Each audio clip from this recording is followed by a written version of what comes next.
Hey, so for this next section, I want to talk to you about transformational leadership.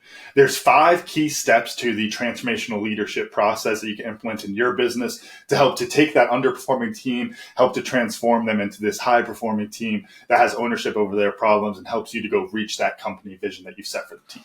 And, speaking of vision, that is that first step. I'll go through all 5 of them really quick, but our first step is vision. Second, buy-in. Next is goals.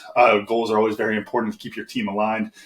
Fourth is freedom. Freedom is going to be a very important component of transformational leadership. And then lastly, reiterate. You always got to keep reiterating. Nothing happens in a vacuum, so you got to keep building on your processes as you move forward. So to dive in first into the vision side of things, everything you do as a leader starts off with the vision. Not only the company's vision, but you have to understand your vision as well. If you don't understand where you are as a leader, who you are as a leader, then you can't perform as a leader. So it's really important to understand what your vision is for yourself, then tie that into your company's vision. Where is this team going? What is the point of this team? What is the team's purpose? What is the organization's purpose? Once you understand your vision and your company's vision, then comes the more challenging part, which is understanding each one of your team members' visions. And you don't have to understand this at the same level as depth as you do for yourself, because, the vision is personal to some extent. But you need to understand what they want out of their lives, what they want out of their careers. And the reason that's so important is to get buy-in from your team, to go into that next section, their buy-in. To get buy-in from your team, what you need to do is show that they're a part of your vision. And you can't show them being a part of your vision if they have no interest in being a part of that vision. Whatever goal you're setting, whatever vision you're setting for the organization, they need to be personally aligned to that vision. And that's how you're going to get that really purposeful buy-in from your team. The easiest example of that is if you have somebody, let's say, lower level in your organization, and you're thinking like, look, as this business grows, I want them to be a manager. I think they've got the personality for it. I think they've got the skill set. I want to set them up for success and give them that pipeline to develop them as a leader, which is a great thing to do. Unless that person has zero interest in leadership.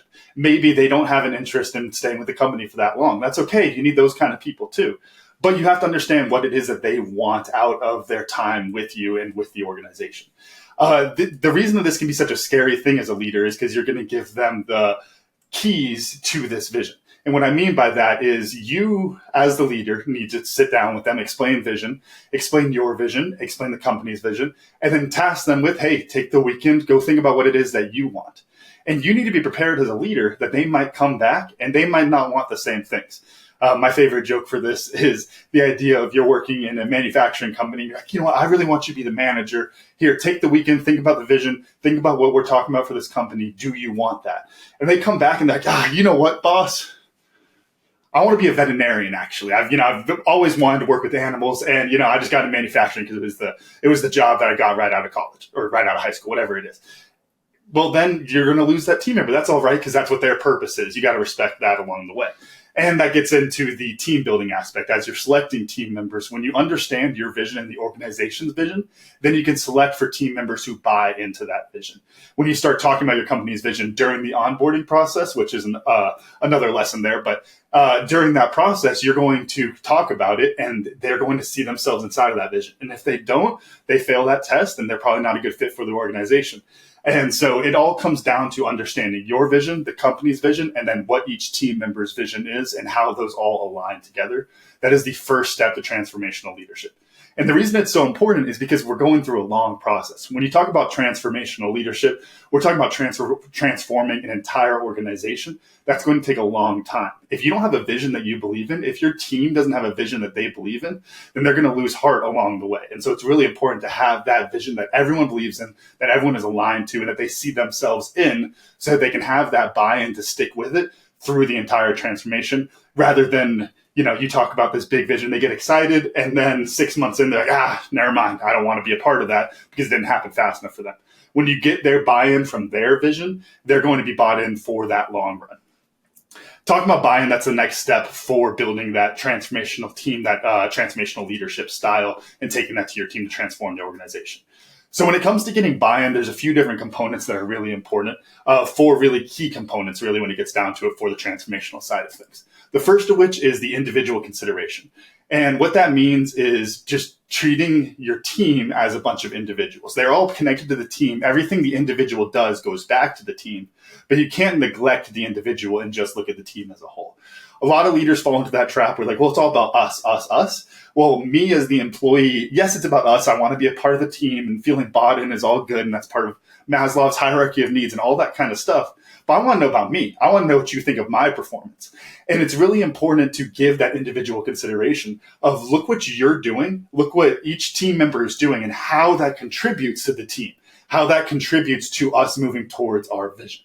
Gives them that meaning behind their actions. And when you give them that meaning behind their actions, they're going to be bought in every single day to complete those actions because it has meaning for them. The big piece of individual consideration also is really it just comes down to being a good leader and being a good mentor.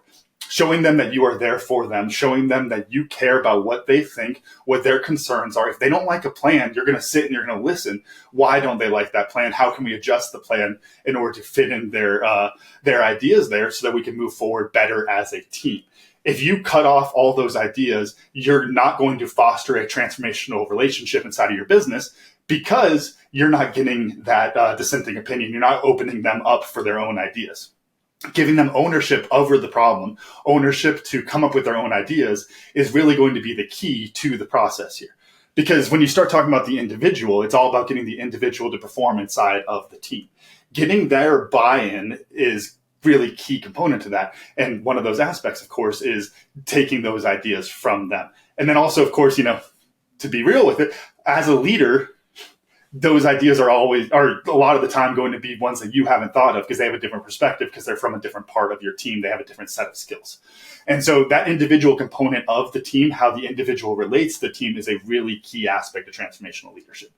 The second piece here is the intellectual stimulation. And it's just people want to be challenged. People want to be working hard. When you talk about that individual consideration, it's their individual talents and being challenged in that area. Having challenging goals, which is part 3, but having those challenging goals for them to work towards where they feel like they're actually learning, they feel like they're growing.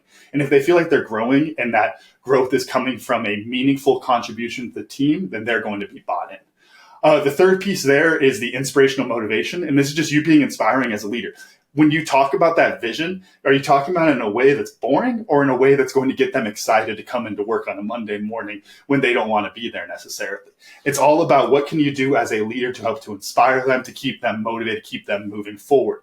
Again, transformational leadership, we're talking about long-term transformation of an organization. And that means getting that long-term buy-in. And when we start talking long-term, there's going to be lulls, but you as the leader need to be able to inspire them to push through those lulls so that they can, celebrate those peaks instead of just getting depressed during those valleys. The fourth piece is idealized influence. And what this really comes down to is just being a role model for your team, being somebody that they can look up to, and, being somebody who inspires them, going back to the inspirational motivation. If you are asking something of your team, you need to be willing to do that yourself. If you are wanting to inspire your team to new heights, you need to be somebody who can inspire them. My favorite joke talking about motivation here and, being a role model for your team is if we're working towards something amazing, we all want to cure cancer and this business is the one that's going to do it. And we all believe in that vision. And the boss is rolling in hungover at 10 o'clock on a Monday. I'm not going to follow him. I love the vision. I love everything that the business is doing, but that's not my leader. And so that's going to undercut all of your other efforts if you are not being that role model for the team. And then when we talk about the individual there, once again, you are an individual inside of that team. You are taking ownership over the problems just like the rest of them are. And if they don't see you taking ownership, then they're not going to take ownership over the problems either. Being a leader is all about modeling that behavior that you want inside of the organization so that other people can follow you and you can develop that culture that you want, that culture of excellence. Our third piece here in transformational leadership, and I already teased this one a couple of times, is challenging goals. To keep people intellectually stimulated, to keep people bought in, they have to have something that is worth striving for, and that takes some effort to strive towards. It's not just, is this an important goal, but is this something that is going to take effort from me to reach that? And those are going to be the best kind of goals for your organization, of making sure that you are challenging them, taking risks. that also goes back to the role model component. As the leader, if I want you to take risks and I'm trusting you to take risks inside of your silo, inside of this business, well, then I need to show that I'm willing to take risks with what I'm doing. I need to listen to new ideas. I need to be challenging assumptions. All of those aspects go into how we create the goals for the team. And then, as we move towards those goals, it comes down to how are you communicating with them as a leader to keep them on track towards those goals, going back to the mentorship component and giving them the guidance they need in order to reach those goals. Talking about guidance and that mentorship component gets us into our fourth key to transformational leadership, which is freedom. And when I talk about freedom here, what I'm talking about is giving your team that clear vision to work towards, those challenging goals that they're working towards, and then giving them the freedom to figure out their job, giving them the ownership over that problem so they can figure out the best way to solve it. This can be a really scary thing as a leader because you're kind of just opening them up to it. You're opening them up to possible failure. But the real key there is you can't look at the failure without seeing the possible success as well. You as the leader are opening them up to that freedom. They might fail on a project. They might have some issues. They might mess up some deliverables, but they also might find the better way to do it. And the key there is obviously, yes, we'd rather have them, have that freedom to innovate, freedom to create and figure those out, but that comes with that downside. And then you as the leader, you have to give them the guidance and the mentorship in order to help them along the way, letting them fail, letting them learn from those lessons, then applying them back so they can keep moving forward in a way that they're not going to make those same mistakes again. So it can be scary to give them that freedom, but that really is the key to the transformation for the organization. If somebody doesn't have a freedom to do their job, one, they're probably not going to be bought in. They're probably not going to be motivated, all those other aspects of it. But then two, they're never going to figure out a better way to do their job. They're going to take their job description you gave them. They're going to follow it word for word because that's what you told them to do. And they're never going to innovate anything. And so if you start talking about wanting a transformational organization, being a transformational leader, you have to give that freedom because that freedom is where the innovation is going to come from. And that is going to bring some failure sometimes, but you as a leader have to be okay with that. And you have to give them the mentorship and the guidance in order to, one, limit those failures, but then two, when they do fail, make sure they're learning from those mistakes so we can move forward better as a team. And a little secret sauce there, help the rest of the team learn from those mistakes too. You don't want somebody making one mistake and then you just keep it in their silo. You want to teach others about that mistake so that they can learn, and again, in their own work, taking ownership over their problems. I can learn from somebody else's mistake, apply it to my own problem set, and then you're preventing another failure from happening inside the organization. The last piece here for transformational leadership is continue to iterate. None of these things happen in a vacuum. I already talked about how long-term this is. When you start talking about organizational transformation, you talk about changing the culture of an organization, developing this new culture of excellence where everyone has ownership over their problems, has the freedom to operate inside of those problems, freedom to fail, all those kind of things. That's going to take a long time. And you as a leader have to be okay with that. And you have to be willing to continue to iterate. Maybe it's changing the vision. Maybe it's adjusting things, tweaking things as you go. But whatever it is, you can never become stagnant in this. The way I like to think about it is if you were, let's say you got a dog, right? And you got a dog to be a guard dog and you trained him to chase down people that break in your house, all those kind of things. And then you put him in a situation where he's not a guard dog. You get a working dog working cattle and you put him in a situation where he's no longer working cattle.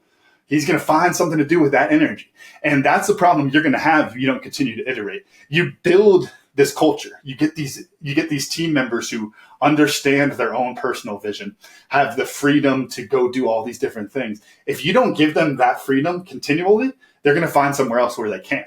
What it really comes down to is you're building this awesome machine that can keep working for it.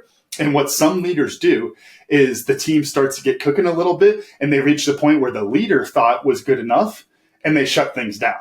Like, hey, I love ideas. I want to hear every idea my team is coming up with and I'm going to hear everybody out, all of that. And then we hit $10 million and I'm like, never mind. I actually don't want to hear from you anymore because I'm happy we hit our goals. I hit the mark that I want to hit. And if you do that, you're going to scare away your talent. So really what it all comes down to, starting with your vision, getting buy-in from your team, challenging your team, having challenging goals, taking risks with your team, giving the freedom to fail along the way to those challenging goals, but then also giving them the guidance and the mentorship that they need to be successful and to learn from those failures. And then the fifth piece is just continue to iterate. always continue to iterate into what you're doing as a leader, continue to adapt. Take that spirit of transformational leadership, that culture that you're trying to develop, and turn it inward on yourself too. Nothing happens in a vacuum. You've got to continue to find new ways to improve upon what your own systems are, just like you want your team to do that. You want them to get better at their job. You have to get better at your job as a leader as well. So I hope this is helpful. These are the 5 keys to transformational leadership. Again, starts off with vision. Then next, after you have your vision, you need to get your team to buy in. After you get them to buy in, you want to set challenging goals to keep your team motivated working towards those goals. Give them the freedom to succeed and the freedom to fail along the way towards those goals with the mentorship and the guidance that they need to hit those goals. And then last, continue to iterate.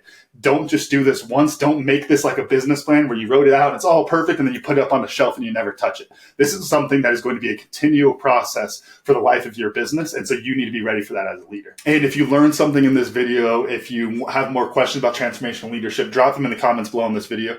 But also you can go to 10xyourteam.net, learn more about our Green Beret leadership program, learn how to be a transformational leader and to change the culture of your organization and get it into that culture of excellence so you have everybody working towards the same goal, all those beautiful things. So go to 10xyourteam.net and learn more about the Green Beret leadership program.